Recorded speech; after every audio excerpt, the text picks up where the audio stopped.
नमस्कार दोस्तों, स्वागत है आपका अपना ही यूट्यूब चैनल टुडे एग्जाम पर। दोस्तों, जैसा कि हम लोग एसएससी जीडी तथा अन्य एसएससी के एग्जाम हेतु जो सफलता सीरीज देख रहे थे, आज हम सफलता सीरीज में क्लास नंबर 13 को देखेंगे। इससे पहले हमने 12 क्लास कर लिया है। साथ ही जो भी बच्चे कंटेंट बाय करे हैं उन्हें कंटेंट की पीडीएफ भी दे दी गई है। आशा करते हैं कि आप देख समझ रहे होंगे और तैयारी को सही दिशा में ले जा रहे होंगे। चलिए शुरू करते हैं आज का ये क्लास। एक प्रश्न के कई सारे फैक्ट होते हैं, ये फैक्ट आपको ज़रूर से कवर करते चलना है, तभी आपको पूर्णतः फ़ायदा मिल पाएगी। हमारा कोई सा भी कंटेंट चाहिए, ये जो मोबाइल नंबर आप देख रहे हैं, इस मोबाइल नंबर पे आपको व्हाट्सएप मैसेज करके कंटेंट को बाय करना है, या फिर डिस्क्रिप्शन में लिंक दिया गया है, लिंक क्लिक करके व्हाट्सएप मैसेज करेंगे, वहाँ से कंटेंट को बाय करेंगे।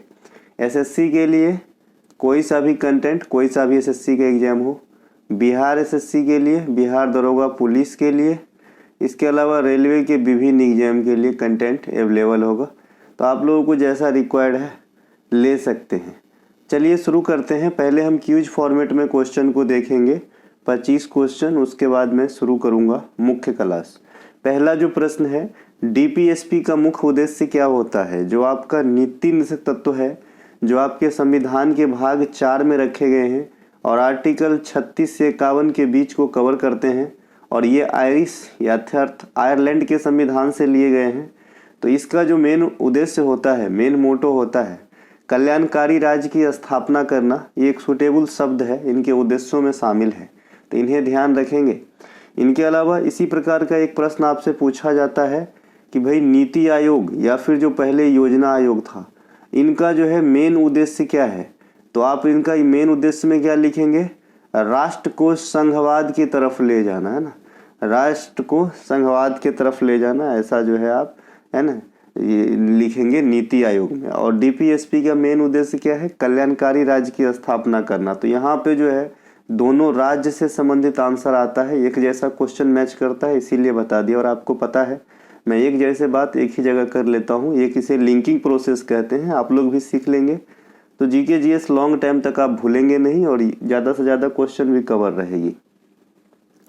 कंबन द्वारा तमिल रामायण की रचना किस काल में किया गया था? चोल वंश के काल में किया गया था। आपको चोल, चेरा और पांड्या, ये तीनों वंश याद होना चाहिए। ये तीनों के तीनों वंश संगमकालीन वंश है। कब की वंश है भाई? संगमकालीन वंश है ये तीनों के तीनों वंश, ठीक है। एक संगम वंश अलग है जो विजयनगर साम्राज्य की वंश होती थी, जहाँ पे 4 वंश शासन करते थे विजयनगर में, संगम, अरविदु, तुलुभ, सुलुभ। ये संगम वंश अलग है, संगम काल अलग है, ठीक है। संगम काल में 3 वंश का प्रमाण है, चोल, चेल और पांड्या, ये ध्यान रखेंगे। चोल वंश का संस्थापक जो है ये विजयालय है, ये भी पूछा जाता है। चोल वंश के जो आपका संस्थापक है ये विजयालय है, इन्हें भी पूछा जाता है। ये नौसैनिक शक्ति के लिए प्रसिद्ध थे, है ना, इन्हें भी ध्यान रखेंगे। राजराज चोला, है ना, राजेंद्र चोला, ये सब इनके प्रमुख शासक हुए। और तंजौर में जो आप बृहदेश्वर मंदिर देख रहे हैं, ये राजेश्वर मंदिर भी कहलाते हैं, जिसे राजराज प्रथम ने बनवाया था। इनके अलावा केडी यादव रेसलिंग स्टेडियम किस शहर में स्थित है? ये केडी यादव कोई छोटे मोटे नाम नहीं है। ये केडी यादव जो है ये आपका एक्चुअली ये जाधव है, जाधव, है ना, ये यादव नहीं है, ये जाधव कर लीजिएगा, थोड़ा सा मिसप्रिंट है। तो ये दिल्ली के अंदर है। और ये केडी जाधव ही वो शख्स हैं जिन्होंने 1952 में इंडिया के लिए पहला जो है व्यक्तिगत पदक जीते थे ओलंपिक खेल के अंदर, ब्रॉन्ज मेडल के रूप में, और कुश्ती खेल के अंदर जीते थे, ठीक है। अजंता की गुफा 1819 ईस्वी में किसके द्वारा खोजा गया था? अजंता की गुफा जो है ये आपका जॉन स्मिथ के द्वारा खोजा गया था। किसके द्वारा? जॉन स्मिथ के द्वारा खोजा गया था।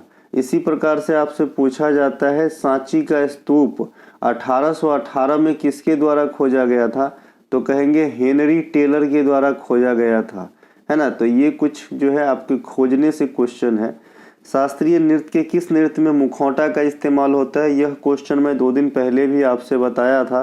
तो ये कथकली होता है, जहाँ पे मुखौटा या स्वांग का इस्तेमाल किया जाता है।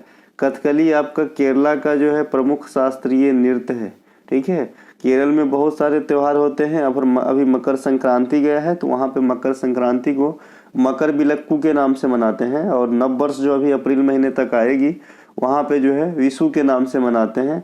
ओणम इत्यादि भी केरला में होते हैं। ठीक है। राज्यों में महाधिवक्ता की नियुक्ति राज्यपाल किस आर्टिकल से करते हैं?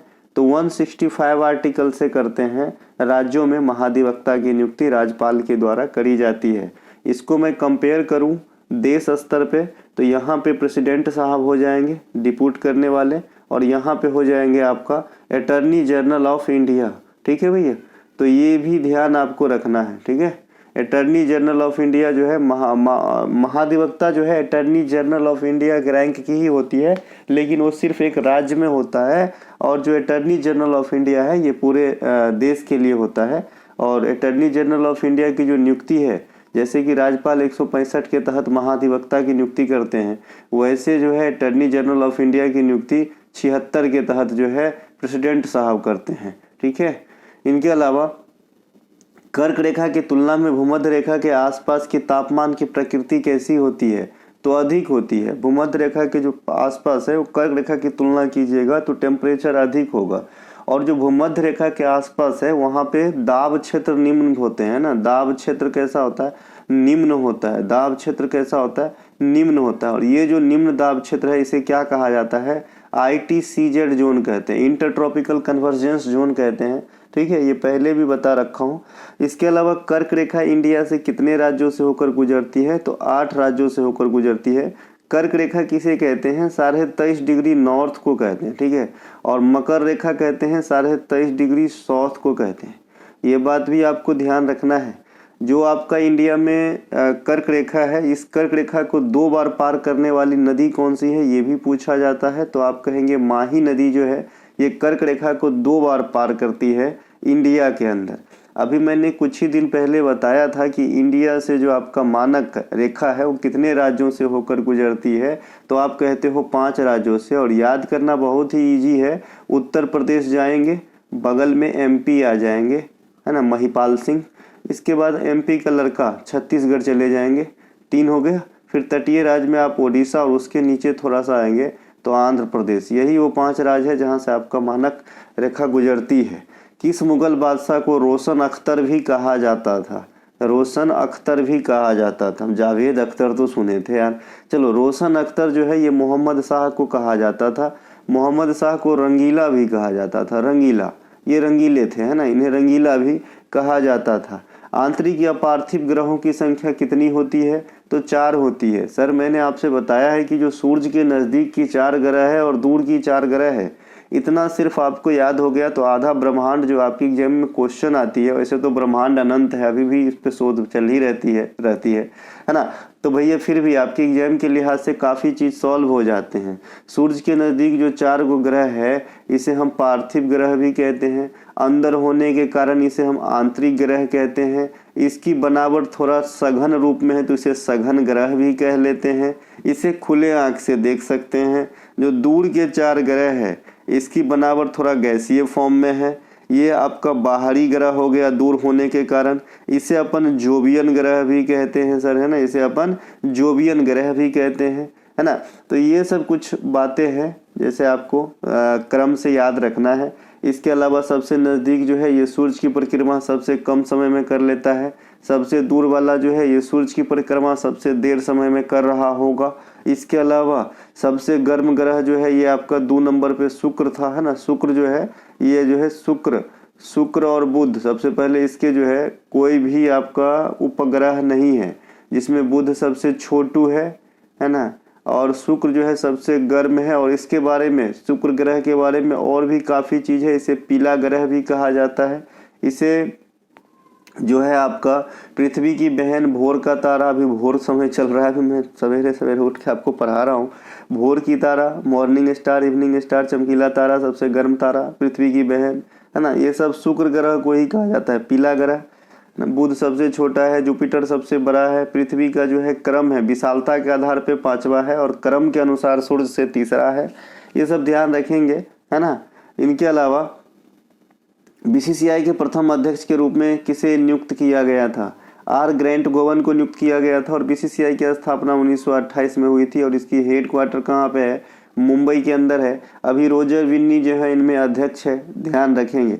भारत में पूर्णतः सफेद संगमरमर से निर्मित पहला मकबरा कौन सा था? पूर्ण रूप से सफेद संगमरमर से निर्मित पहला मकबरा था एतमदुल्ला का मकबरा, है ना। होशंगा शाह का मकबरा जो मध्य प्रदेश के मांडू में है, इसे भारत में पहला संगमरमर से निर्मित मकबरा माना जाता है। पहले मुगल इमारत जो शुद्ध संगमरमर से बनाया गया सलीम चिश्ती का मकबरा जो फतेहपुर सीकरी में स्थित है। तो यहाँ पे जो है ना संगमरमर को रिलेट करके 3 प्रकार के क्वेश्चन पूछे जाते हैं, ठीक है। पूर्णतः सफेद यानी व्हाइट मार्बल से कहेगा तो आपको जो है एतमदुल्ला का मकबरा आंसर करना है। क्या करना है भैया, ग्यास बेग के लिए बनाया गया था ये, है ना, एतमदुल्ला का मकबरा। अगर खाली संगमरमर कहेगा तो ये मध्य प्रदेश के मांडू में है ना, जो आपका होशंगा शाह का मकबरा है, ये बनाया गया था। और मुगल जो आपका ये है मतलब पहले मुगल इमारत जो संगमरमर से बनाया गया तो ये फतेहपुर सीकरी में सलीम चिश्ती का मकबरा हो जाएगा, ठीक है। इनके अलावा प्रसिद्ध सिंधु जल समझौता और पाकिस्तान के बीच कब हुआ था? तो सिंधु जल समझौता और पाकिस्तान के बीच जो आपका समझौता हुआ था ये आपके 1960 में हुआ था, भारत और पाकिस्तान के बीच सिंधु जल समझौता, ठीक है। एक क्वेश्चन आपसे पूछा जाता है कि सबसे पहले अजमेर में जो आपका मोइनुद्दीन चिश्ती की दरगाह है वहाँ पे कौन सा सल्तनतकालीन शासक दर्शन करने गए थे? ऐसा भी एक क्वेश्चन आपके एग्जाम में आते हैं ग्रुप।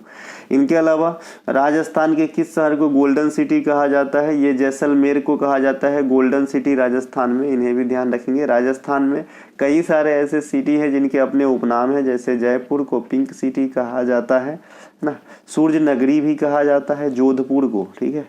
इसके अलावा 2019 में भारतीय मूल के अर्थशास्त्री को नोबेल पुरस्कार दिया गया था, तो अभिजीत बैनर्जी को नोबेल पुरस्कार दिया गया था। अर्थशास्त्री में अगर सबसे पहले नोबेल जीतने की बात आती है भारतीय मूल पे तो अमर्त्य सेन को दिया गया था, है ना, अमर्त्य सेन को। इनके अलावा अगर ओवरऑल जो है नोबेल जीतने वाली बात आती है भारत के लिहाज से तो सबसे पहले 1913 में गुरु रविंद्रनाथ टैगोर ने जीते थे आपका नोबेल पुरस्कार। पुरुषों के 100 मीटर हर्डल रेस में 2 हर्डल के बीच की दूरी, अब देखिए मैं इसी को पहले अच्छे से समझा चुका हूं कि जो हर्डल रेस होती है एक्चुअली 100 मीटर भले यहाँ लिखा है लेकिन पुरुष के लिए 100 मीटर दूरी तय नहीं होती है। पुरुष के लिए कितना होता है 110 मीटर।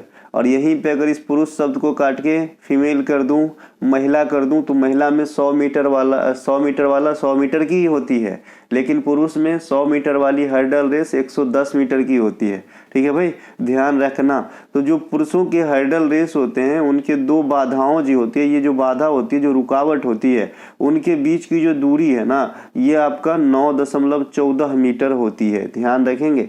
FRBM शब्द में एम का फुल फॉर्म क्या है ये भी पूछे जाते हैं, तो फिर जो है आपका फिजिकल होगा, यहाँ पे फिजिकल लिखा गया सर, फिजिकल होगा, फिजिकल वित्तीय, एफ से क्या होता है फिजिकल, फिजिकल फिजिकल होता है FSCL, है ना, फिजिकल सही है, फिजिकल होता है इसका वित्तीय वाला, है ना, physical responsibility and budget management act होता है, यहाँ पे फिजिकल लिखा गया था जिसे काट डालेंगे, ठीक है भैया, सही करके दूंगा। भारत में लाल मिट्टी की प्रतिशतता कितनी पाई जाती है? और ये जो FRBM एक्ट है ना वो 2003 में आया था। कभी कभी इसकी जो है ये आपका ये भी पूछा जाता है इस भी, और इसको जो है क्या उद्देश्य क्या था इसका भी अगर उद्देश्य पूछे तो क्या था, तो राजकोषीय घाटा को कम करना इनका मेन लक्ष्य था। भारत में लाल मिट्टी की प्रतिशतता कितनी पाई जाती है? 18%। और रैंक की बात करेंगे, लाल मिट्टी का रैंक क्या है उपस्थिति के अनुसार? तो सेकेंड है। पहला रैंक क्या है? जलोढ़ मिट्टी का, है ना। जलोढ़ मिट्टी कितने पाए जाते हैं इंडिया में? लगभग 44% भाग पे पाए जाते हैं। ये 2 प्रकार के होते हैं, एक खादर होते हैं और एक बांगर होते हैं। बांगर जो है जैसे बंजर से याद रखेंगे बांगर, तो बांगर क्या है ओल्ड वर्जन है, और खादर क्या है न्यू जलोढ़ मिट्टी है। जलोढ़ मिट्टी का निर्माण कैसे होता है? नदियों के द्वारा जो मिनरल्स बहा के लाया जाता है इनसे आपका जलोढ़ मिट्टी का निर्माण होता है ना। 3rd नंबर पे अगर इंडिया में बात करेंगे तो ब्लैक सोइल जो है इंडिया में 3rd नंबर पे आते हैं, जो कपासी या रेगुर मिट्टी भी कहलाते हैं, जिसमें कपास की खेती अच्छी होती है। काली मिट्टी का क्षेत्र कहाँ है? डेक्कन ट्राइब के आसपास जो है आपका काली मिट्टी का क्षेत्र पाए जाते हैं। सुशासन दिवस किसके जन्मदिन पे मनाया जाता है? सुशासन दिवस 25 दिसंबर को वाजपेयी साहब के जन्मदिन पे मनाया जाता है, ठीक है भाई। अभी देखिए क्वेश्चन आपके ट्रेंड में आने लगे हैं SSC में कि अमुक काम जब हुआ था तो उस समय प्रेसिडेंट या फिर प्रधानमंत्री कौन थे। ये एक ट्रेंड चला है, एसएससी आजकल जो है चीज़ों को रिलेट करके आपको नॉलेज जांचता है कि इनको याद है कि नहीं कुछ, ठीक है। तो जो स्वर्णिम चतुर्भुज योजना है ये अटल बिहारी वाजपेयी साहब के समय की सबसे बड़ी योजना आप कह सकते हैं। जो स्वर्णिम चतुर्भुज योजना है जो चारों महानगर की जोड़ने वाली परियोजना थी, ठीक है, तो ये जो है अटल बिहारी वाजपेयी साहब की एक बहुत बड़ी देन आप कह सकते हैं। तो इन्हें भी ध्यान रखेंगे, एक छोटी सी बात से बड़ी सी बात को ध्यान रखना है। नारायण ईपी का संबंध किस नृत्य से है, तो थैयम नृत्य से है। नारायण ईपी का संबंध है, ठीक है, इन्हें जो है थैयम नृत्य से रिलेट करेंगे। भगत सिंह के द्वारा असेंबली में बम कब फेंका गया था, 8 अप्रैल 1929 को फेंका गया था। इनसे एक क्वेश्चन आता है कि भगत सिंह के द्वारा जब असेंबली में बम फेंके गए तो उनके साथ उनके कौन सहयोगी थे, तो बटुकेश्वर दत्त थे। ये भी ध्यान रखेंगे, बटुकेश्वर दत्ता, ठीक है। इनके अलावा भगत सिंह साहब से जो किताब पूछे जाते हैं, मैं नास्तिक क्यों हूँ, ये पूछा जाता है। भगत सिंह साहब की जन्म स्थान भी पूछे जाते हैं, ग्राम बंगा में हुआ था। सुधा रघुनाथन का संबंध किस चीज से है, तो कर्नाटक संगीत से है। कर्नाटक संगीत की महारानी किसे कहेंगे, एम सुब्बा लक्ष्मी को कहेंगे। कर्नाटक संगीत का जनक किसे कहेंगे, पुरंदर दास को कहेंगे, ठीक है। वो जो आपका त्यागराज, मुथु दीक्षितर स्वामी और श्यामा शास्त्री हैं, वो कर्नाटक संगीत के त्रिमूर्ति हैं। तो ये एक अलग चीज है, पुरंदर दास इनके फाउंडर माने जाते हैं। इनके अलावा इनकी जो एरिया है, जो रेंज है, ये साउथ इंडिया तक ही सीमित है, यहाँ ये वाली पोर्शन को कवर करते हैं, ठीक है। रणजी ट्रॉफी 23-24 के विजेता कौन रहे हैं, महाराष्ट्र रहे हैं। उनका उपविजेता महाराष्ट्र का ही जो है भाई है, यानी महाराष्ट्र ही एक्चुअली वो भी विदर्भ रीजन रहा है। बक्सर के युद्ध 1764 के समय अवध के नवाब कौन थे, तो शुजा उद दौला थे। बक्सर का युद्ध आपको याद होगा, यहाँ पे त्रिकुटी सेना काम किए थे। अवध के नवाब, बंगाल का नवाब और जो है आपका मुगल बादशाह के संयुक्त सेना, और उधर से हेक्टर मुनरो का सेना अंग्रेज के तरफ से। खानवा का युद्ध में बाबर ने किसे पराजित किया था, राणा सांगा को पराजित किया था। पानीपत की प्रथम लड़ाई 1526 में जो हुआ था उसमें इब्राहिम लोदी को पराजित किया था, है ना। फिर 1528 में होता है कौन सा, चंदेरी का युद्ध, है ना। इसके अलावा 1529 में कौन सा युद्ध होता है, घाघरा का युद्ध। तो ये कुछ बात जो है जरूर ध्यान रखेंगे। आईवीएफ का फुल फॉर्म क्या होता है, इन विट्रो फर्टिलाइजेशन होता है आईवीएफ का। एक इसी प्रकार से एचवाईवी शब्द होता है, हाई यील्डिंग वेराइटी होता है। ये जो है ना, आईवीएफ कहाँ पे इस्तेमाल होता है, ये टर्म जो टेस्ट ट्यूब बेबी होती है, जो आपका कृत्रिम गर्भाधान है, वहाँ पे जो है इस्तेमाल होती है, ठीक है। इनके अलावा ये हमारी कुछ प्रोडक्ट है, ये परीक्षा दर्पण, जैसे कि मैंने ऊपर बात करा था, रेलवे के विभिन्न एग्जाम को सही करेगी। ये मार्क बूस्टर है, ये आपके एसएससी में मार्क इनहेंस करने वाला है, और ये जो है फाउंडेशन बनाने के लिए एसएससी, दिल्ली पुलिस इत्यादि एग्जाम्स के लिए तो आप लोग ले सकते हैं, है ना, जैसा आपका रिक्वायर्ड है। और ये जो अभी चल रही है सफलता सीरीज है। इसके अलावा एक 36 सीरीज एसएससी की न्यू चल रही है, जिसमें अभी 23-24 क्लास हो गए हैं, जो बचे हुए हैं उनको भी कराना है। एशियाई एथलेटिक्स चैंपियनशिप 2023 में अब मेन क्लास स्टार्ट होता है। भारत को कुल कितने पदक प्राप्त हुए थे, जो अभी एशियाई एथलेटिक्स चैंपियनशिप 2023 समाप्त हुआ, तो उनमें जो है भारत को कितने पदक प्राप्त हुए थे ओवरऑल, क्योंकि यहाँ पे रैंक में भी हमारा काफ़ी अच्छा सुधार है और पदक भी बहुत अच्छा मिला है। तो ये आपके एग्जाम में आएंगे। सबसे पहले 27 पदक मिले थे। देखिए, जो ये एथलेटिक्स चैंपियनशिप होता है ये 2 प्रकार के होते हैं। एक विश्व एथलेटिक्स चैंपियनशिप होता है, सबसे पहले एक वर्ल्ड लेवल का होता है, और एक होता है एशियाई लेवल का। वर्ल्ड और एशिया में फ़र्क तो आप समझ ही रहे होंगे। एशियाई मतलब सिर्फ एशियन कंट्री ही पार्टिसिपेट करते हैं, वर्ल्ड वाले में सभी पार्टिसिपेट करते हैं। तो जो एशियाई एथलेटिक्स चैंपियनशिप 2023 हुआ है, इसमें भारत को 27 पदक मिला है। और ये कहाँ पे हुआ है, तो ये थाईलैंड में हुआ है। कहाँ पे हुआ सर, थाईलैंड में हुआ है, थाईलैंड के बैंकॉक में हुआ है। 27 पदक प्राप्त हुए हैं इंडिया को, जिसमें अगर अलग अलग पदकों का डिवीजन करें तो 6 गो गोल्ड मिला है, 12 गो रजत और 9 गो कांस्य मिला है। 9, 6, 15, 12, 27। और रैंक की बात करें तो 3rd रैंक हासिल हुआ है। तो ये बहुत बड़ी बात है कि किसी बड़े इवेंट में हमें रैंक जो है 3rd मिला है, ठीक है। अब यहाँ पे जो 6 स्वर्ण पदक मिले हैं, इनसे आपको क्वेश्चन एग्जाम में देखने को मिलेगा, खास करके जो जीडी आ रही है अभी यहाँ पे। तो यहाँ पे एशियाई एथलेटिक्स चैंपियनशिप 2023 में भारतीयों के द्वारा जो पदक जीते गए, उनमें मैं सिर्फ गोल्ड पदक को रखा हूँ। अगर आपने गोल्ड को भी जेहन में रख लिया तो बाद बाकी अगर रजत भी पूछ दिया तो आप छांट डालोगे, कोई दिक्कत नहीं है। एक है ज्योति आराजी, ये क्या खेल खेलती हैं, इनसे खेल भी पूछे जाते हैं। तो महिलाओं के हर्डल प्रतिस्पर्धा करती है 100 मीटर वाली, कौन भैया, ज्योति यारा जी। इसमें इन्होंने जो है स्वर्ण पदक प्राप्त करी है। अब्दुल्ला अबू बकर, ये पुरुषों का ट्रिपल जंप, बहुत कम खिलाड़ी इंडिया में अब ट्रिपल जंप के हैं, तो ये जो है स्वर्ण पदक प्राप्त किए हैं, है ना। पारुल चौधरी महिलाओं के 3000 मीटर स्टेपल चेस करती है, स्वर्ण पदक जीती है। अजय कुमार सरोज पुरुषों के 1500 मीटर दौड़ करते हैं, स्वर्ण पदक जीते हैं। तेजिंदर सिंह पाल तुर, है ना, ये आपका शॉर्ट पुट करते हैं पुरुषों वाला, गोल्ड जीते हैं। और हमारा मिश्रित टीम जो है ना, मिश्रित रिले टीम, इन्होंने स्वर्ण पदक प्राप्त करी है। तो ये जो है 6 स्वर्ण पदक का हिसाब किताब है जिन्होंने एशियाई एथलेटिक्स चैंपियनशिप 2023 में भारत के लिए प्राप्त किया गया। इनके अलावा प्रसिद्ध प्रतिज्ञा आंदोलन का मुख्य उद्देश्य क्या था।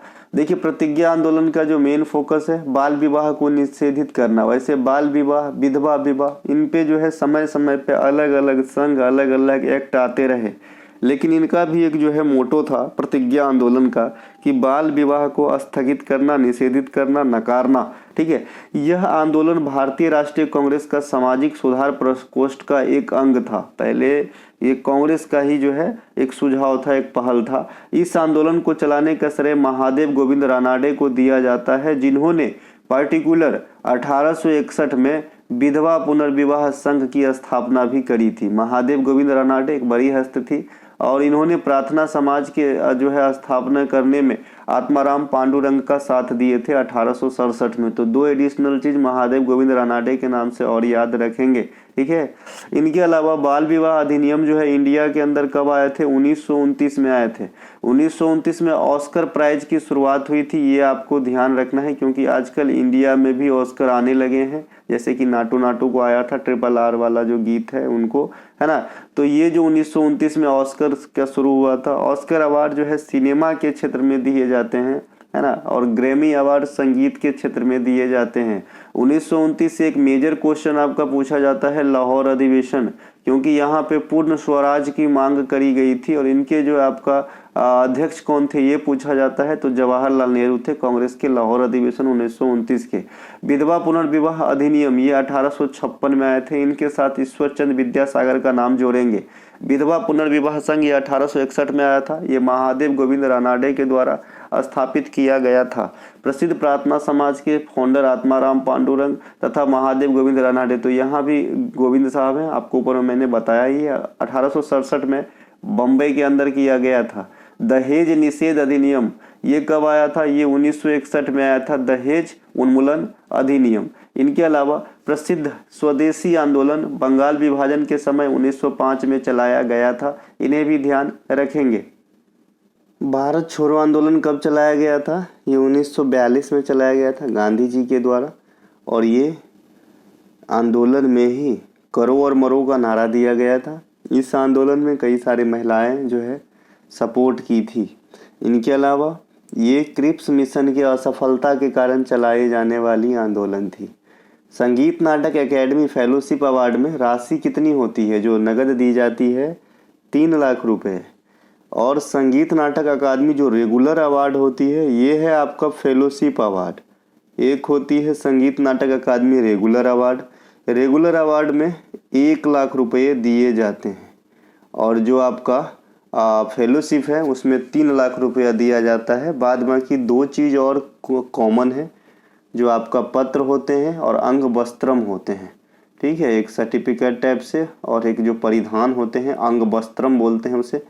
तो ये दोनों कॉमन होते हैं दोनों अवार्ड में, बस राशि का फर्क है फेलोशिप और रेगुलर वाले में। ठीक है, संगीत नाटक अकादमी किसे दिया जाता है, संगीत के क्षेत्र में नाम से स्पष्ट है। संगीत नाटक अकादमी की स्थापना की बात करेंगे 1953 में हुआ था।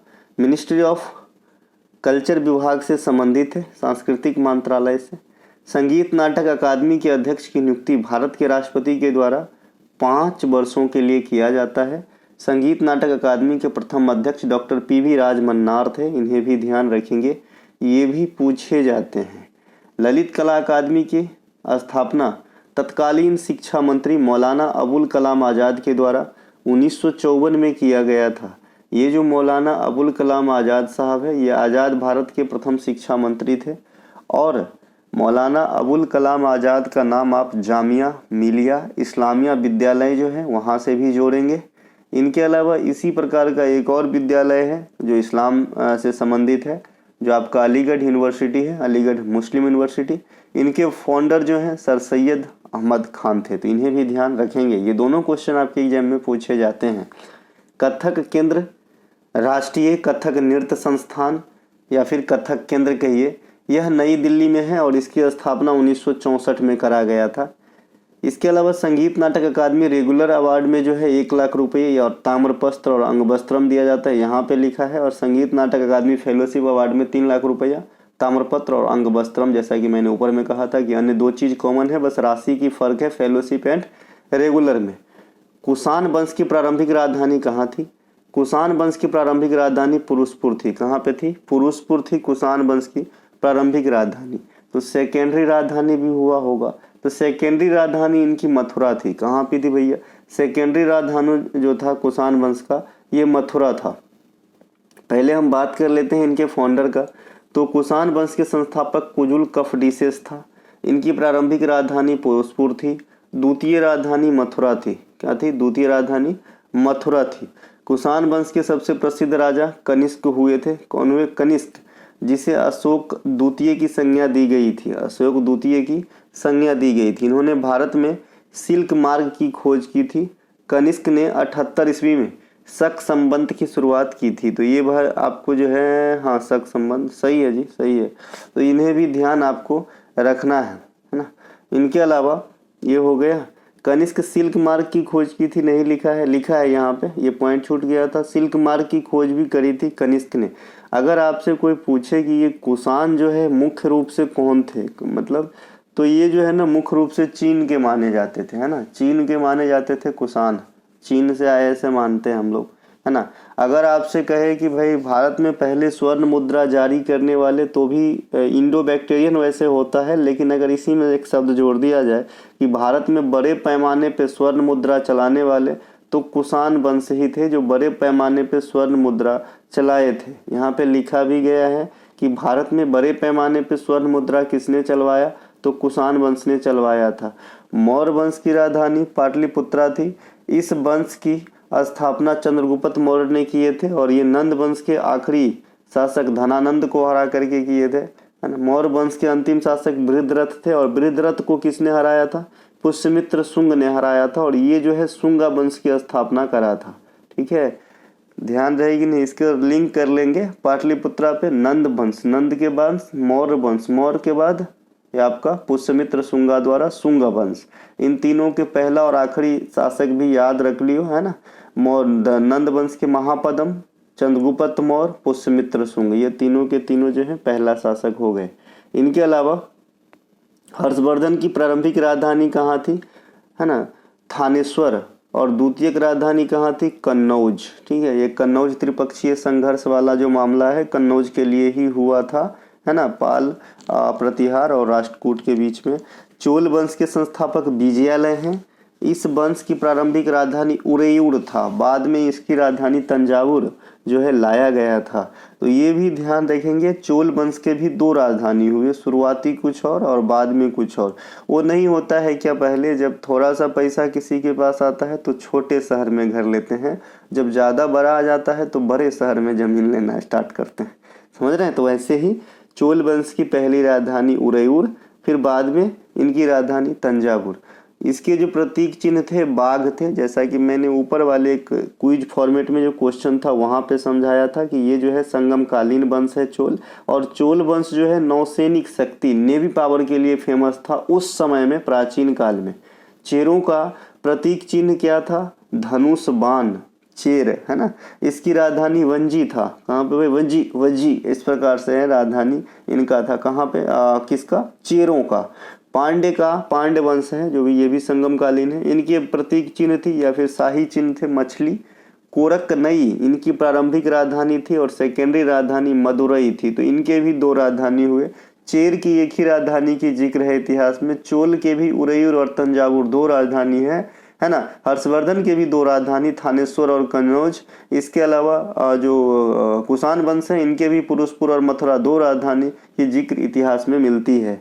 इनके अलावा 18वें तीरंदाजी विश्व कप 2024 में भारत के लिए किस महिला ने व्यक्तिगत गोल्ड प्राप्त की थी? ये 18वें तीरंदाजी वर्ल्ड कप 2024 की बात हो रही है साहब। तो यहाँ पे है ज्योति सुरेखा वेन्नम। इससे ऊपर आपने देखा था ज्योति याराजी था, है ना। वो ज्योति याराजी क्या खेलती थी? हर्डल रेस, है ना। हर्डल रेस 100 मीटर वाली, 100 मीटर फॉर्म वाली, है ना, मतलब वो दौड़ती थी। और यहाँ पे ये क्या है? ये निशानेबाज हैं। कौन भैया? ज्योति सुरेखा वेन्नम, है ना, माफ कीजिएगा, तीरंदाज है ना। इनके अलावा ज्योति सुरेखा वेन्नम भारतीय राज्य आंध्र प्रदेश की महिला खिलाड़ी हैं, इन्हें ध्यान रखेंगे। निखत जरीन तेलंगाना का है। और अभी जो आपके रिटायरमेंट लिए हैं फुटबॉल से, कौन लिए हैं? सुनील छेत्री, वो भी आपके तेलंगाना से हो जाएंगे। 18वें तीरंदाजी विश्व कप 2024 चीन के संघाई में अप्रैल 2024 में आयोजित करवाया गया था। इस प्रतियोगिता में भारत को 5 गोल्ड, 2 रजत और 1 ब्रांज मेडल प्राप्त हुआ। भारत के सभी पदक विनर का लिस्ट नीचे दिया गया है, क्योंकि बहुत कम है ना, 8 को तो पदक विनर है, कुछ भी पूछा जा सकता है ना। और आजकल आप माइंड करेंगे कि बड़े बड़े जो इवेंट होते हैं बहुत ज़्यादा फेमस, उनसे क्वेश्चन कम उठाना स्टार्ट कर दिया है एग्जामिनर।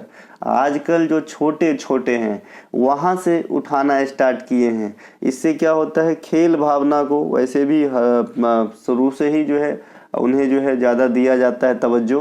तो इसीलिए जो छोटे छोटे इवेंट होते हैं, यानी ज़्यादा पॉपुलर नहीं होते, वहाँ से ज़्यादा क्वेश्चन उठाते हैं एग्जामिनर, है ना। तो इन्हें सबको ज़्यादा ध्यान रखना है। अब ओलंपिक के एवज में अगर इस खेल की बात करें तो बहुत छोटा सा हो जाएगा ना भैया, लेकिन क्वेश्चन आएंगे आपके एग्जाम में, है ना। देखिए ये आयोजन कहाँ हुआ था, ऊपर बता दिए थे। कितने पदक मिले भारत को? 8। और यहाँ पे 8 पदकों का ब्यौरा है, जिसमें 5 को तो खाली गोल्ड है।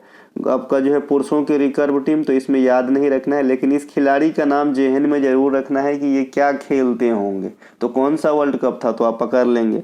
मिश्रित युगल ज्योति और अभिषेक वर्मा, ये स्वर्ग महिलाओं का व्यक्तिगत ज्योति वेन्नम। तो ये व्यक्तिगत जो होता है ना, और जब बहुत कम व्यक्तिगत आदमी जीता हो किसी इवेंट में, तो उसके एग्जाम में क्वेश्चन आते हैं। तो डायरेक्ट आपके एग्जाम में क्वेश्चन आ सकता है कि ज्योति वेन्नम ने तीरंदाजी वर्ल्ड कप 2024 में कौन से पदक जीते? तो आप कहेंगे स्वर्ण पदक जीते, ठीक है। तो इस प्रकार से इसके स्क्रीनशॉट ले लीजिएगा। दीपिका कुमारी, ये तीरंदाज है, आपने देखा होगा। दीपिका कुमारी की जो है ये आपका रजत जीती थी, इन्हें भी ध्यान रखेंगे। इनके अलावा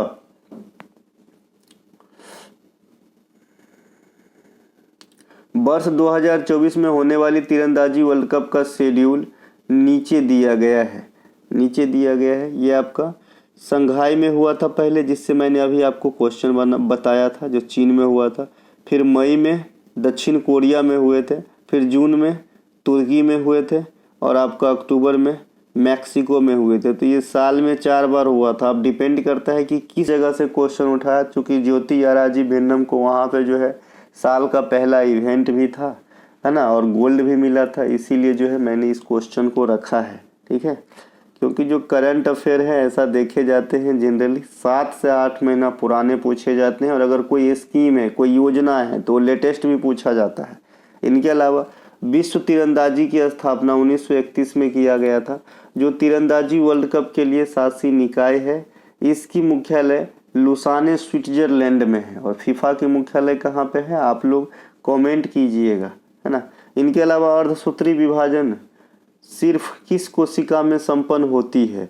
जो अर्धसूत्री विभाजन होती है ये सिर्फ जनन कोशिकाओं में संपन्न होती है, जर्म सेल में जो है आपका संपन्न होती है। इस बार के सीजीएल मेंस में क्वेश्चन पूछे गए थे, है ना। मैं इस पॉइंट से बताऊंगा, चूंकि ये मैं पहले भी पढ़ा रखा हूँ, तो आपको मैं बताऊंगा कि कौन सा पॉइंट मेंस में आया था इस पार्टिकुलर क्वेश्चन से। कोशिका विभाजन की कई प्रकार के होते हैं, अर्धसूत्री विभाजन, समसूत्री विभाजन, असूत्री विभाजन। असूत्री विभाजन को हम लोग इतना नहीं पढ़ते हैं, क्योंकि यहाँ से क्वेश्चन नहीं आती है अर्धसूत्री विभाजन से और समसूत्री विभाजन से। पहले मोटे मोटे में मैंने कई बार समझा चुके हैं कि अर्धसूत्री विभाजन जो है 1 से 4 बनाएगा, और समसूत्री विभाजन जो है 1 से 2 बनाएगा। समसूत्री विभाजन में क्रोमोसोम में कोई भी अंतर नहीं होता है। अर्धसूत्री विभाजन में क्रोमोसोम जो है जनन कोशिका की हाफ रह जाती है ना। तो ये मोटा बात है। फिर आते हैं कोशिका विभाजन को सबसे पहले 1865 में बिरचॉव ने देखा था। ये क्वेश्चन आती है एग्जाम में, लेकिन ये नहीं पूछा गया है। मैं बताता हूँ क्या पूछा गया है। असूत्री विभाजन, यह जीवाणु नील, हरित, शैवाल, वायरस इत्यादि पाए जाते हैं। मेरे पास एक बच्चे हैं जिसका स्कोर कार्ड कल शाम को मैंने देखा था, सेंड करा था, 348 मार्क हैं। मुझे नहीं लगता है कि कहीं से कोई दिक्कत होना चाहिए, है ना। क्रेडिट दिए हैं भाई साहब, बहुत बहुत धन्यवाद, है ना। इनके जीके में 43 नंबर आए हैं शायद, है ना। 43 ही नंबर था कि, हाँ 43 ही था शायद, एकदम कंफर्म नहीं, लेकिन शायद इतना ही था, है ना। तो भैया जो है अब आगे की देखिए आप, भगवान करे आप अंतिम पड़ाव तक जाए, है ना। ये देखिए, ये असूत्री विभाजन, यह जीवाणु नील, हरित, शैवाल, वायरस इत्यादि में पाए जाते हैं। ये जो असूत्री है ना, इसलिए मैंने कहा कि इसे नहीं पढ़ते हैं, ये सीधे सीधे कंसीडर कर लिए जाते हैं, जो छोटे छोटे चीज होते हैं ना उनमें पाए जाते हैं। यह विभाजन में जननी कोशिका दो पुत्री कोशिका का निर्माण करते हैं। असूत्री, समसूत्री, इन दोनों में 1 से 2 बनेंगे और अर्धसूत्री में 1 से 4 बनेंगे, बस ऐसे याद रख लेना है। समसूत्री विभाजन, इसे वाल्टर फ्लेमिंग ने कब खोजा था, यही पार्टिकुलर पॉइंट जितना मैंने अभी यहाँ पे राउंड किया हूँ, यही क्वेश्चन, यही पॉइंट आपके एसएससी सीजीएल मेंस में एक क्वेश्चन 2 नंबर बढ़ा गए, ये छोटा सा पॉइंट। इस फॉर्म में और कौन कौन सा क्वेश्चन आपको याद रखना है इस छोटे से पॉइंट में। न्यूलैंडस ने अष्टक का नियम कब दिया था, है ना। न्यूटन ने गति के नियम का प्रकाशन प्रिंसिपिया में कब किए थे। इसके अलावा और पूछे जाते हैं आपका जेम्स चैडविक ने न्यूट्रॉन की खोज कब की थी, इस फॉर्म में, है ना।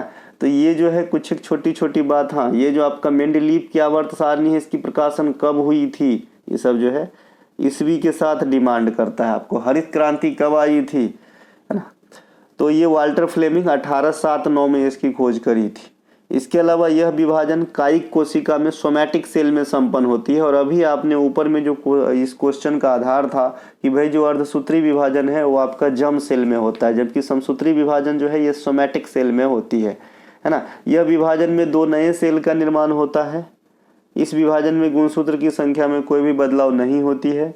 इसी विभाजन की एक भाग में केंद्रक विभाजन जो 5 चरणों में संपन्न होते हैं। और ये 5 चरण को मैंने रेलवे वाली क्लास में इमेज के साथ क्या क्या होता है, कौन से चरण में क्या होती है, सभी को अच्छे से समझाया हूँ, क्योंकि वहाँ पे साइंस की थोड़ा ज़्यादा ज़रूरत है ना। Interphase, prophase, metaphase, anaphase, telophase, ये 5 फेज से गुजरने के बाद समसूत्री विभाजन होती है भाई, है ना। अर्धसूत्री विभाजन का नामकरण फार्मर और मूरे ने किए थे आने वाले समय में 1905 ईस्वी में। तो यहाँ पर भी आप ईस्वी को जो है रख सकते हैं। इसमें एक जनन कोशिका से 4 नए कोशिकाओं का निर्माण होते हैं। बनने वाली संतान कोशिका में क्रोमोसोम की संख्या जो है आधी हो जाती है जनन कोशिका की तुलना में। इसमें केंद्रक और कोशिका, केंद्रक जो होती है न्यूक्लियस और कोशिका द्रव्य 2 बार विभाजित होते हैं, 2 ध्यान रखेंगे। कोशिका की खोज रॉबर्ट हुक ने 1665 में करा था। ये पार्टिकुलर पॉइंट आपके छोटे छोटे एसएससी के एग्जाम में आते हैं, जैसे आपका जीडी हो गया, एमटीएस हो गया, इस सब में आते हैं, है ना।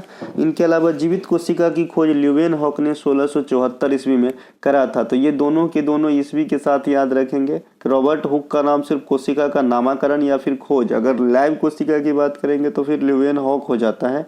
पादप कोशिका में कोशिका भित्ति और पिगमेंट की उपस्थिति पाई जाती है। ये जो पिगमेंट है ना, ये अगर आदमी में होना लगे तो आदमी भी हरा हो जाएगा भाई, है ना, और प्रकाश संश्लेषण करेगा। तो पिगमेंट जो है अपने में नहीं होता है। कोशिका भित्ति और पिगमेंट जो है यानी क्लोरोफिल वगैरह हो, तो ये जो है आपका कहाँ पे होता है, पादप कोशिका में होती है, जंतु में नहीं होती जनरली, है ना। इनके अलावा पादप कोशिका में कोशिका भित्ति पेड़ पौधों को क्या करता है, स्ट्रक्च करता है और आपका जो है मजबूती स्ट्रेंथ देता है। तो ये भी ध्यान रखेंगे। कोशिका विज्ञान के अध्ययन को साइटोलॉजी कहते हैं, इन्हें भी ध्यान रखेंगे। इनके अलावा डिजिटल शक्ति 4.0 नामक योजना किस संस्था के द्वारा चलाई जाती है, तो राष्ट्रीय महिला आयोग के द्वारा चलाई जाती है डिजिटल शक्ति 4.0 नामक जो आपका स्कीम है, ठीक है। एक ई शक्ति होता है ना, ये आपका चलाया जाता है नाबार्ड के द्वारा। खाली ई शक्ति जो रहता है ना, ये आपका नाबार्ड के द्वारा चलाया जाता है। और एक खाली शक्ति योजना है जो कर्नाटक राज्य के द्वारा चलाया जाता है। तो यहाँ पे 3 गो शक्ति है ना, ध्यान रखेंगे। वो शक्ति कपूर भी है। इनके अलावा राष्ट्रीय महिला आयोग की स्थापना जो है, राष्ट्रीय महिला आयोग जो अधिनियम है 1990, इनके तहत 1992 में करा गया था।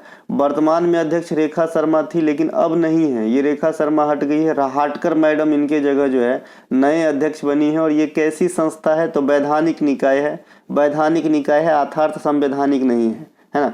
डिजिटल शक्ति 4.0 नामक योजना का उद्देश्य महिलाओं को साइबर स्पेस में डिजिटल रूप से सशक्त बनाना है और कौशल प्रदान करना है।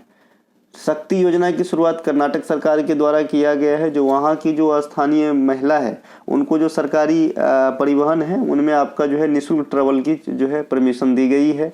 ई शक्ति योजना नाबार्ड के द्वारा चलाया गया है। यह स्वयं सहायता समूह वाली जो महिलाएं होती है या फिर जो भी वर्कर होते हैं उन पे जो है पारदर्शिता लाने के लिए इस प्रकार की योजना चलाई गई है नाबार्ड के द्वारा। नाबार्ड की स्थापना छठी पंचवर्षीय योजना के दौरान 1982 में किया गया था, है ना। और ये जो है इसकी जो हेड क्वार्टर है ये बम्बई के अंदर है और वर्तमान अध्यक्ष जो है के.वी. सजी है, जो राजू चिंताला का स्थान लिए थे। इस पे समिति कौन काम किए थे नाबार्ड पे, आप लोग कमेंट करेंगे। आबिद हुसैन किए थे कि शिवरामन किए थे कि स्वर्ण सिंह समिति किए थे कि दांतेवाला किए थे, है ना।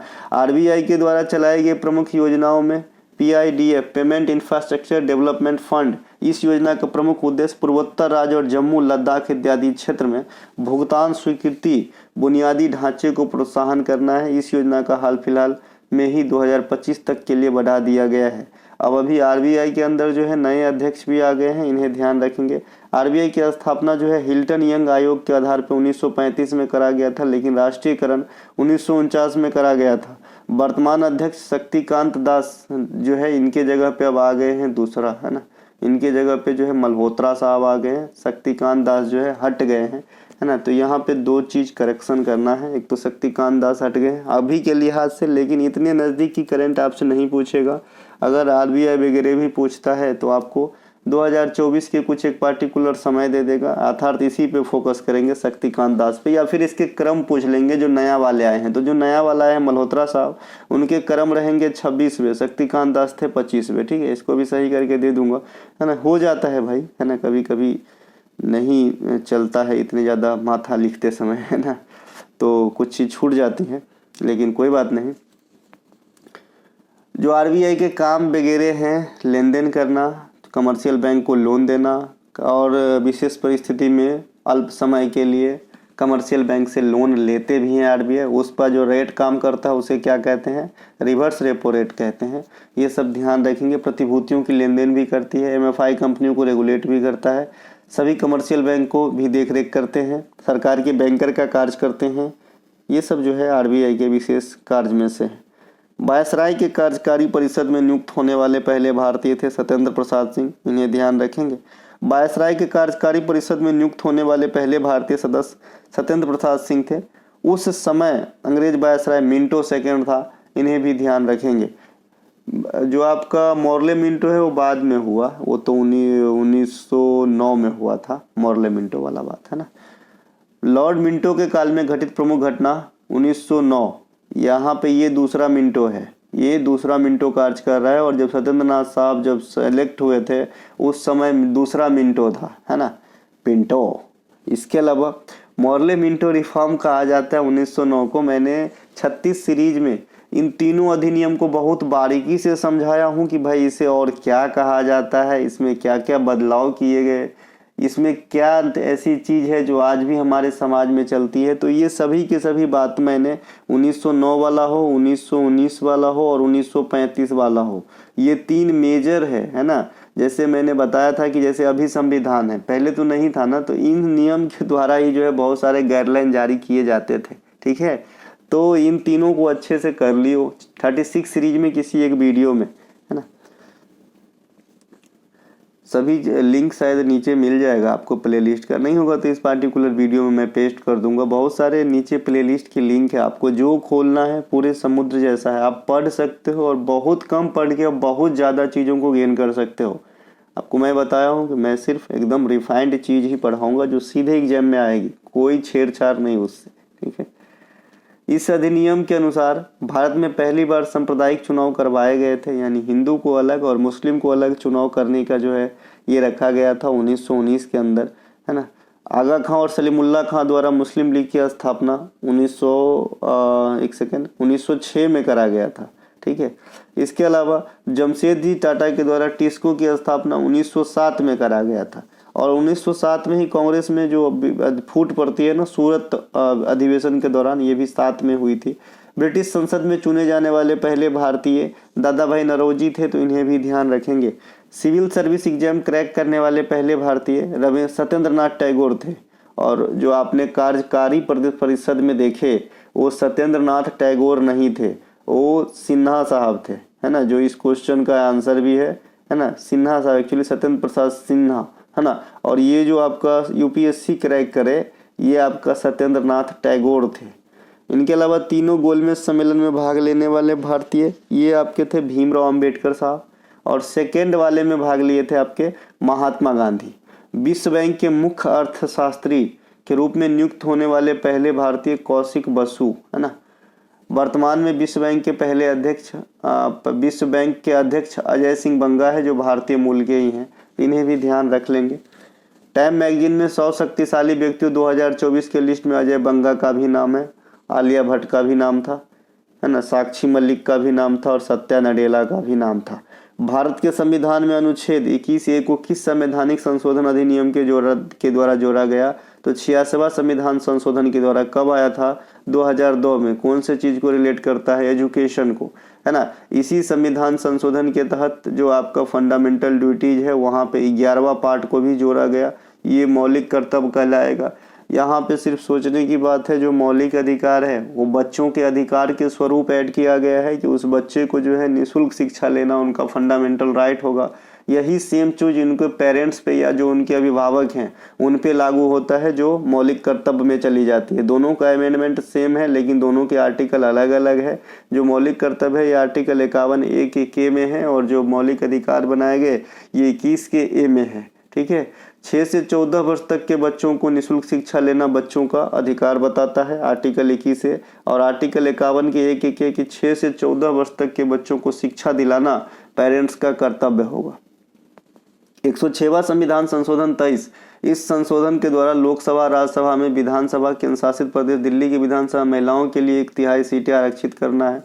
अर्थात जितने भी विधानसभा हैं इंडिया के अंदर और लोकसभा हैं वहाँ पे 1/3 है ना, 1/3 33% महिलाओं के लिए जो है सीटें आरक्षित करने से संबंधित है 106 संविधान संशोधन।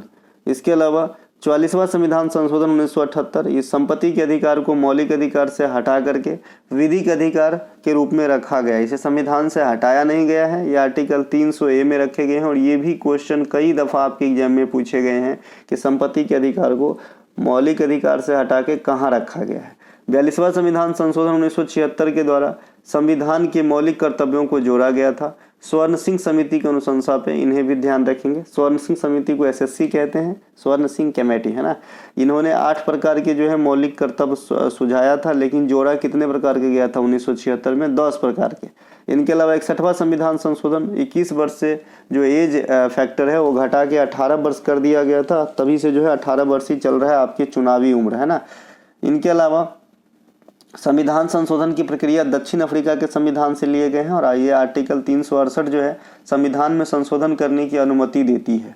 इनके अलावा वर्तमान समय तक टीन के उत्पादन में भारत का कौन सा राज्य अग्रणी है? तो टीन जो है ये सबसे ज़्यादा छत्तीसगढ़ में होता है। टीन और कोयला ये जो है दोनों के दोनों सबसे ज़्यादा वर्तमान समय तक छत्तीसगढ़ उत्पादन करते हैं। वर्तमान समय में सबसे अधिक कोयला टीन का उत्पादन छत्तीसगढ़ राज्य करते हैं। विश्व में सबसे अधिक कोयला टीन का उत्पादन जो है चाइना में होता है, चीन करते हैं, है ना।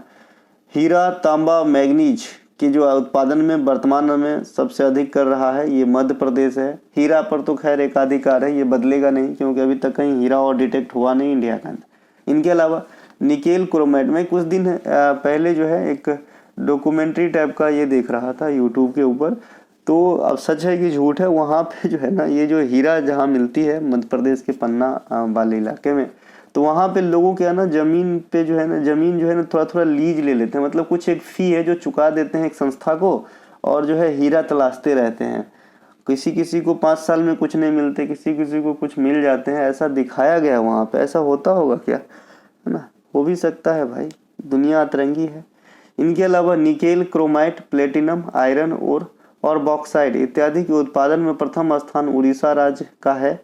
चांदी सीसा तथा कच्चा तेल के उत्पादन में प्रथम स्थान राजस्थान का है, ये ध्यान रखेंगे, है ना। इनके अलावा सोने के उत्पादन में कर्नाटक राज्य का पहला स्थान है। सोने मतलब स्लीपिंग वाला सोना ना हो, गोल्ड वाला, है ना। इसके अलावा प्राकृतिक गैस के उत्पादन में पहला स्थान जो है असम का है। असम में ही सबसे पहले आपका पेट्रोलियम पदार्थ की खोज हुई थी डिगबोई में 1901 ईस्वी में। 1901 ईस्वी को रिलेट कीजिए कोई मेजर अवार्ड से, है ना, मैं आपसे ही सुनना चाहूँगा। इनके अलावा जनगणना 2011 के अनुसार पूर्वोत्तर भारत के सबसे अधिक साक्षरता दर वाला राज्य कौन सा है, तो ये मिजोरम है। और आपको पता होगा कि ये मिजोरम जो है वैसे भी जो है बहुत नज़दीक में है अगर शिक्षा के मामले में, है ना। इनके अलावा मतलब रैंक में केरल, मिजोरम और गोवा ये ऊपर से 3 है, ठीक है। जनगणना 2011 के अनुसार मिजोरम 91.3% लिटरेसी रेट दर्शाती है, जो बहुत ज़्यादा है और पूर्वोत्तर भारत में सबसे ज़्यादा है। जनगणना 2011 के अनुसार देश की जो सर्वाधिक साक्षरता है 94% ये केरल का है और न्यूनतम साक्षरता दर बिहार का है 68.8। देखिए मैंने जनगणना को अभी जो है कुछ ही दिन पहले 4 दिन पहले शायद, अब इस लास्ट वीडियो जनगणना का ही है मेरे हिसाब से, बहुत अच्छे से बारीकी पॉइंट को कवर किया है।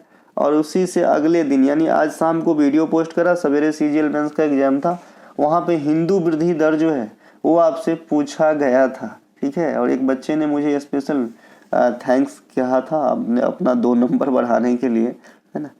तो वहाँ पे जो है जनगणना वाला ज़रूर देख लीजिएगा। और वो जनगणना वाला PDF जो है कोई भी एक्टिव प्लान हमारी जो चल रही है, जैसे रेलवे की 3 क्लास बाकी है तो वो भी एक्टिव ग्रुप हो गया। इनके अलावा भी जैसे कोई ई-बुक खरीदने आते हैं तो टॉपिक वाइज भी साथ में दिए जाते हैं, तो उनको भी अभी दिए जाएंगे। इनके अलावा जो आपका सफलता सीरीज है या फिर 36 सीरीज है, ये सब में भी कोई बच्चे हैं तो वहाँ तो दे भी दिया गया है, तो आप वहाँ से कलेक्ट करके पढ़ेंगे। इनके अलावा केंद्र शासित प्रदेश में सर्वाधिक साक्षरता दर लक्षद्वीप का है 91.8%। भारत का समग्र साक्षरता 2011 में 74.04 था। इनको 2 भाग में बांटेंगे, महिला और पुरुष में, तो महिला का 65-46 और पुरुष का 82-14 था, है ना। इनके अलावा जनगणना 11 में देश की जनसंख्या जो है 121 करोड़ थी। एक रिपोर्ट के मुताबिक इंडिया में अभी जो जनसंख्या है ना 142 करोड़ से अधिक है, लेकिन ऑफिशियल जनगणना की डाटा के अनुसार नहीं, क्योंकि अभी जो अगला जनगणना होना था 21 में, ये अभी तक नहीं हुआ है, ठीक है। ये विश्व बैंक के अनुसार मैं बता रहा हूँ। उस हिसाब से जो है इंडिया पूरे दुनिया में सबसे अधिक जनसंख्या रखने वाले देश बन गए हैं, चाइना को पछाड़ते हुए। जनगणना 11 में सर्वाधिक जनघनत्व तो बिहार में थे 1106 व्यक्ति पर किलोमीटर, और न्यूनतम जनघनत्व तो अरुणाचल प्रदेश में थे 17 व्यक्ति पर किलोमीटर। जनगणना अरुणाचल प्रदेश एक चीज़ में और टॉप पे है, जैसे तो एक तो न्यूनतम जनघनत्व में टॉप पे है। अरुणाचल प्रदेश में सबसे ज़्यादा बाल लिंगानुपात है जनगणना 2011 के अनुसार। जो बाल सेक्स रेशियो है ये अरुणाचल प्रदेश में सबसे टॉप है। और इंडिया में ओवरऑल बाल सेक्स रेशियो कितना था 2011 में 919, और जो ओवरऑल समग्र सेक्स रेशियो है इंडिया का ये 943 है। तो ये तीनों आंकड़े जो है ये अलग अलग हो जाएंगे। जनगणना 11 के अनुसार सर्वाधिक लिंगानुपात केरला का था और न्यूनतम लिंगानुपात हरियाणा का था। जनगणना 11 के अनुसार देश में समग्र दशक की वृद्धि 17.64%। सबसे अधिक वृद्धि दर्शाने वाला राज्य मेघालय और सबसे कम नागालैंड। चिड़िया की आवाज़ सुनिए, चिड़िया की आवाज़ बहुत अच्छा लगता है ना। अगला है वित्तीय वर्ष 2023-24 में संयुक्त राज्य अमेरिका को पछाड़कर भारत का सबसे बड़ा व्यापारिक भागीदार कौन देश बन गया था? तो ये बन गए थे चीन। पहले जैसे कि हम पढ़ते आए हैं अमेरिका बहुत दिन से जो है हमारा पार्टनर रहा है व्यापारिक सबसे टॉप पे, लेकिन चीन जो है वित्तीय वर्ष 23-24 के लिए चीन हो गया था टॉप पे। भारत की सबसे बड़ी व्यापारिक भागीदारी अब तक संयुक्त राज्य अमेरिका, परंतु वित्तीय वर्ष 23-24 में मेन रिकॉर्ड 118.4 बिलियन डॉलर के व्यापार के साथ चीन जो है पहले स्थान पे आ गया था। इसके अलावा भारत के टॉप ट्रेंडिंग पार्टनर चाइना है, अमेरिका है, सिंगापुर है। ये 3 ऊपर से रखेंगे, इनके साथ ज़्यादा बिजनेस व्यापार होता है इंडिया का। यहाँ पे कुछ हमने रखा है जो आपके टॉपिक वाइज का एक पेपर कटिंग है ना। यहाँ पे राजधानी चीन के बारे में यहाँ पे बता रहा है। राजधानी इसके हैं कहाँ पे, बीजिंग में है। इसकी जो करेंसी है रेमबिनवी कहते हैं, है ना, रेमबिनवी कहते हैं चीन के करेंसी को, ठीक है। इनके अलावा HDI इंडेक्स 23-24 में 75वां रैंक मिला था इनको। देश में सबसे लंबी नदी यांगटीसी क्यांग है जो एशिया में सबसे लंबी नदी है। अन्य नदी बात करेंगे चाइना में येलो नदी, मोती नदी है। दुनिया के सबसे अधिक देशों के साथ अंतर्राष्ट्रीय सीमा 14 देशों के साथ अंतर्राष्ट्रीय सीमा बनाता है। भारत के साथ मैकमोहन रेखा से अलग होती है। चीन के अधिकांश निवासी बौद्ध धर्म को फॉलो करते हैं। तिब्बत पर पूर्ण रूप से कब्जा 1951 में किया था। बोले जाने वाली प्रमुख भाषा मंदारिन है। स्वतंत्रता दिवस 1949 को मनाया जाता है। संसद का नाम नेशनल पीपुल्स कांग्रेस है। चीन का राष्ट्रीय फल कीवी फ्रूट तथा बेर है। चीन की मुख्य नृत्य ड्रैगन नृत्य, शेर नृत्य है ना। तो ये चीन के बारे में मैंने बताया है। इसी प्रकार से आप टॉपिक वाइज सेक्शन में जाएंगे, अपने सभी पड़ोसियों का जायजा ले लेंगे, काम आसान होगा एग्जाम में। लतासना देवी का संबंध किस नृत्य से है? तो मणिपुरी नृत्य से है। अब मणिपुरी नृत्य में जितने भी जो सिंह सरनेम होता है ये मणिपुरी नृत्य में है, फिर भी जो सिंह सरनेम या झावेरी बहन में नहीं है उनको अपन याद करेंगे। जैसे देवयानी चलीहा, यहाँ भी सिंह है तो ऐसे ही याद हो गया, देवयानी चलीहा, है ना। यहाँ पे जितने भी नैना, दर्शना, सुवर्णा, झावेरी है तो ये झावेरी बहन, इसे भी इग्नोर करेंगे, ऐसे ही याद हो जाएगा। अमला शंकर को याद करेंगे, नल कुमार, सविता मेहता को याद करेंगे, कलावती देवी, चारू माथुर को याद करेंगे, है ना, बिंबावती देवी, इमूवी देवी को याद करेंगे। तो ये जो है कुछ है जिसमें सिंह या झावेरी सरनेम नहीं होता है, क्योंकि वो अंडरस्टूड है, 99% जगह पे काम करेगा आपका मणिपुरी नृत्य से। बाद बाकी जिस को मैंने अंडरलाइन किया है ये आपको याद करना है। विनोदनी देवी भी आपका आ जाएगा इसी में, गुणेश्वरी देवी भी आ जाएगा, प्रीति पटेल, श्रुति बनर्जी, लतसना देवी, लीली बसु, इंद्रानी देवी, मनोरमा देवी, ये सभी के सभी आ जाएंगे भैया कहाँ पे? मणिपुरी में। और यहीं से एगो नाम उठा लेगा और जो बड़े गुरुजी हैं, है ना, वो दिखा देगा आपको, तो क्या हो जाएगा? अरे गुरुजी एकदम अपडेट बात करते हैं। ठीक है, चलिए गुरुजी को प्रणाम। चलिए, एकमात्र शास्त्रीय नृत्य सबसे लास्य और तांडव दोनों का भाव देते हैं, ये आपका मणिपुरी नृत्य होते हैं। इसमें राधा कृष्ण की प्रेम प्रसंग को दर्शाया जाता है। अधिकांश कलाकार का सरनेम सिंह या झावेरी बहन होती है। पोल डिराक नामक भौतिक विज्ञानी ने 1930 ईस्वी में किसकी अवधारणा प्रस्तुत करने के लिए प्रसिद्ध हुए थे? पोल डिराक आदमी का नाम है। तो ये एंटी पार्टिकल्स प्रतिकरण को जो है इनकी अवधारणा देने के लिए प्रसिद्ध हुए। यह एक उप परमाणु कण है जिसका द्रव्यमान पदार्थ द्रव्यमान के समान ही होता है, परंतु आवेश विपरीत होते हैं तथा चुंबकीय आघूर्ण भी विपरीत होते हैं। इसको उजागर करने के लिए प्रसिद्ध हुए थे, है ना। एंटी पार्टिकल्स के कुछ उदाहरण जैसे पॉजिट्रॉन, ये इलेक्ट्रॉन का एंटी कण कहलाता है, पॉजिट्रॉन, है ना, एंटी प्रोटॉन इत्यादि जो है ये एंटी पार्टिकल्स के उदाहरण हैं। जॉन न्यूलैंडस ने अष्टक के नियम को साल 1865 में प्रस्तुत करा था। ये कहाँ तक लागू हुआ करता था? कैल्शियम तक लागू हुआ करता था, इन्हें भी ध्यान रखेंगे। रदरफोर्ड ने 1911 में नाभिकीय परमाणुवाद की खोज करी थी, रदरफोर्ड, है ना, रदरफोर्ड, ये ध्यान रखेंगे। जॉन डाल्टन को ना परमाणु को सबसे पहले खोजने का श्रेय दिया जाता है, डाल्टन को, यहाँ पे लिखा भी है। जॉन डाल्टन ने 1808 में परमाणु का सिद्धांत दिया था। इसके अनुसार परमाणु क्या हुआ करता था? अविभाज्य, मतलब इसे विभाजित नहीं किया जा सकता। लेकिन बाद में परमाणु जो है 3 मौलिक कण और निकल के आए, electron, proton, neutron. W Ramsay यानी विलियम रैमजे ने 1895 में हीलियम गैस की खोज की। यह एक अज्वलनशील गैस होती है, इसी कारण इसे वायुयान के टायर, गुब्बारा और सांस लेने में ऑक्सीजन के साथ मिलाकर किया जाता है। ठीक है, इसके अलावा 1662 में, अच्छा गैस जो है ये हीलियम क्या है? ये नोबेल गैस हो जाएगा। नोबेल गैस के उदाहरण हो जाएंगे नोबेल। इसके जो बाहरी कक्षा में है एक ही इलेक्ट्रॉन, 2 इलेक्ट्रॉन होते हैं। बाद बाकी जितने भी नोबेल गैस होते हैं उनके बाहरी कक्षा में 8 इलेक्ट्रॉन होते हैं। जो नोबेल गैस में जेनॉन है जिसका सूत्र XE होता है, इसे स्ट्रेंजर गैस भी कहा जाता है और ये यौगिक का निर्माण कर सकता है कई मामले में। ठीक है, कौन सा? जेनॉन, इसे स्ट्रेंजर गैस कहा जाता है। नोबेल गैस फैमिली को वर्ग में कहाँ पे रखा गया है? सबसे लास्ट में, 18वां वर्ग में। ठीक है, ये ध्यान रखना है। 1662 में रॉबर्ट बॉयल के द्वारा बॉयल का नियम दिया गया था। 1932 में जेम्स चैडविक के द्वारा न्यूट्रॉन की खोज करी गई थी। न्यूट्रॉन पे कौन सा आवेश होता है? कमेंट कीजिएगा। मौर्य वंश के अंतिम शासक बृहद्रथ की हत्या किसने की थी? ऊपर मैंने आपको जो रिलेट करवाया था नंद मौर्य शुंग, तो पुष्यमित्र शुंग ने किया था। पुष्यमित्र शुंग शुंग वंश की स्थापना करी थी। मौर्य वंश की स्थापना चंद्रगुप्त मौर्य नंद वंश के अंतिम शासक धनानंद को हरा के चाणक्य के सहायता से करा था। प्रसिद्ध लेखक मेगास्थनीज ये मौर्य वंश के जो समय है ना तभी आए थे, और ये जो है चंद्रगुप्त मौर्य के दरबार में रहते थे, जिन्होंने ग्रीक भाषा में इंडिका की रचना करी थी। मौर्य वंश के राजकीय चिन्ह क्या थे? मयूर थे। जैसे कि मैंने ऊपर कई सारे वंश के जो है आपके राजकीय चिन्ह या शाही चिन्ह बताया है, तो मौर्य वंश के मयूर थे।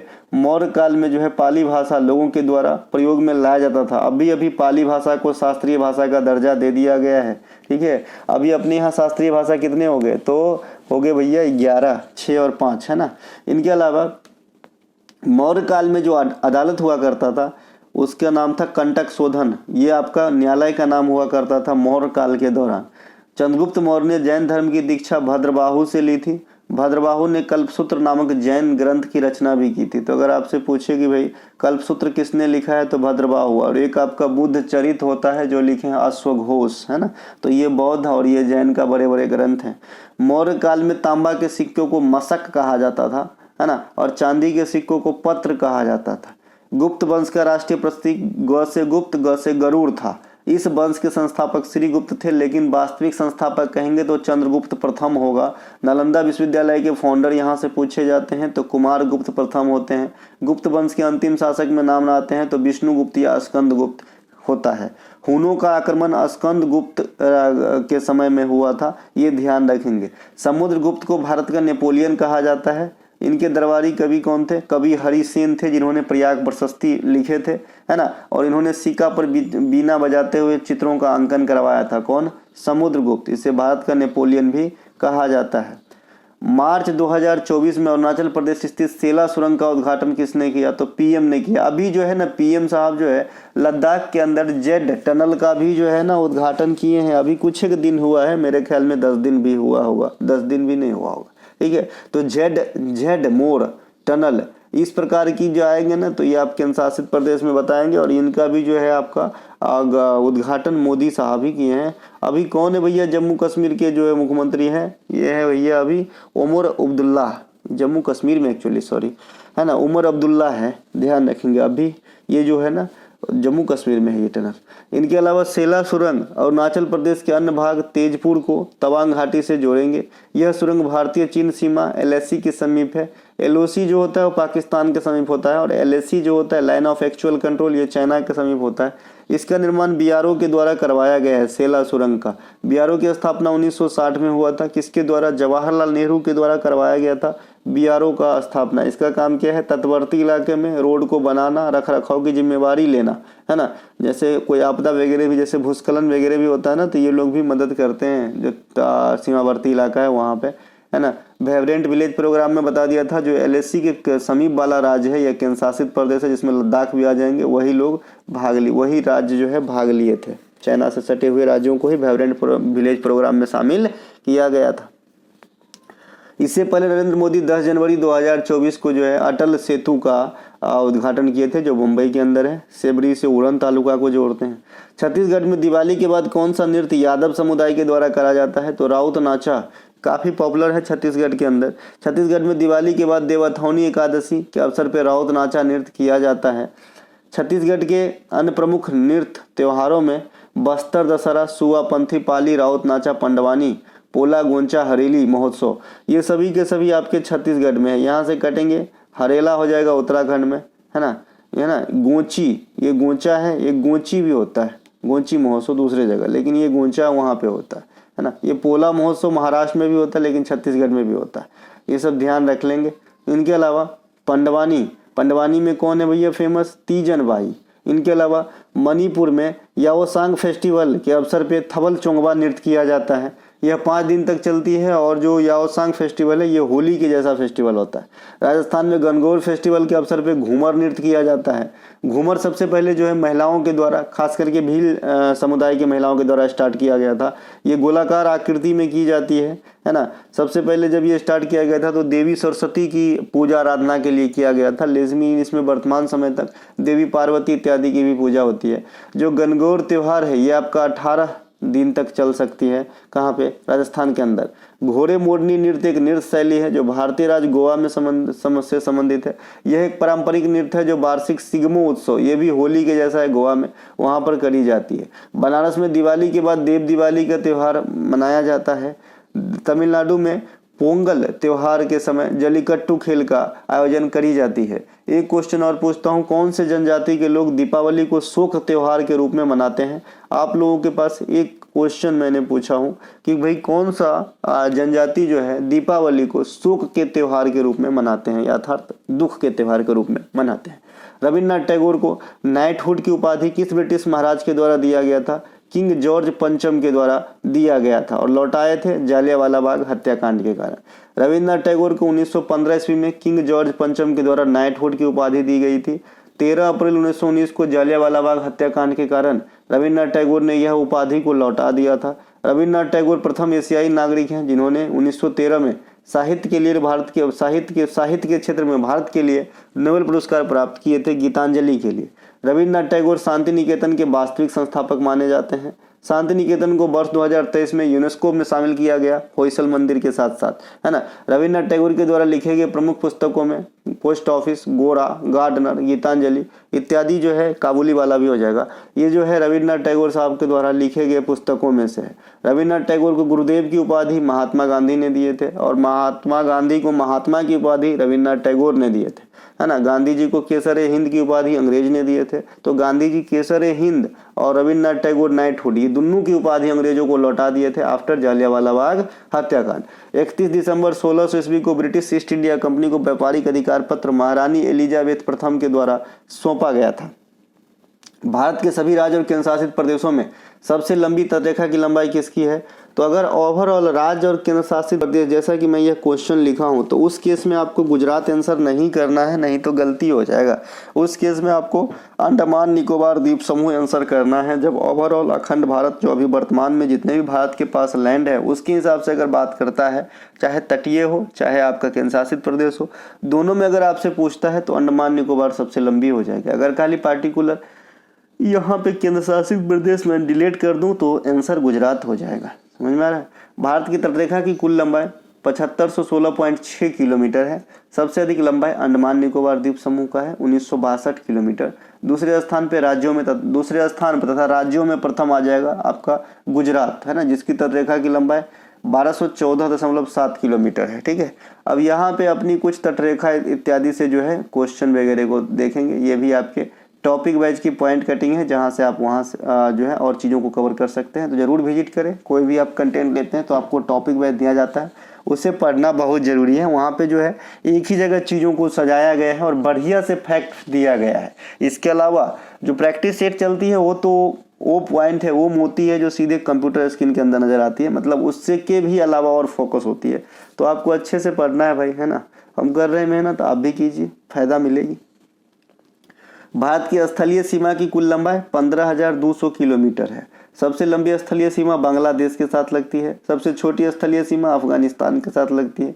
तटीय भाग की कुल लंबाई 7516.6 किलोमीटर है। मुख्य भूमि की तटरेखा की कुल लंबाई 6100 किलोमीटर है। कोस्टल राज्यों में सबसे बड़ी तटरेखा गुजरात की है। केंद्र शासित प्रदेश लक्षद्वीप कहाँ स्थित है? अरब सागर में स्थित है। अंडमान निकोबार कहाँ स्थित है? बंगाल की खाड़ी में स्थित है। पूर्वी घाट की सबसे ऊंची चोटी जिंदगरहा है। पश्चिमी घाट की सबसे ऊंची चोटी इलायची पहाड़ी या अन्नामलाई, है ना। इनके अलावा पूर्वी घाट और पश्चिमी घाट का मिलन स्थल नीलगिरी पहाड़ी तमिलनाडु है। तो ये हमारे इंडिया से की जो है बनावट के आधार पे, है ना। अपना सीमा किसके किसके साथ लगता है ना। तो ये भाई बांग्लादेश के साथ 4096 किलोमीटर, चीन के साथ इतना, पाकिस्तान का तीसरा, नेपाल का और सबसे कम अफगानिस्तान का, है ना। तो ये थे आज के सेशन। अगर अच्छा लगा हो तो लाइक करना, अपने दोस्तों को शेयर भी कीजिएगा। चैनल पे पहली बार आए हैं तो सब्सक्राइब भी कीजिएगा। हम मिलेंगे अगले वीडियो में, तब तक के लिए जय हिंद। हमारा कोई सा भी कंटेंट चाहिए डिस्क्रिप्शन में लिंक है, आप लोग लिंक क्लिक करके कंटेंट को ले सकते हैं। जय हिंद दोस्तों, जय श्री राम। आज राम का जो अयोध्या में पिछले साल आपका प्राण प्रतिष्ठा हुए थे, आज ही के दिन हुए थे, तो आज हमने छोटा सा पूजा भी रखा है। तो आप सभी सादर आमंत्रित हैं, तो आइएगा, है ना। चलिए मिलेंगे अगले वीडियो में। जय हिंद।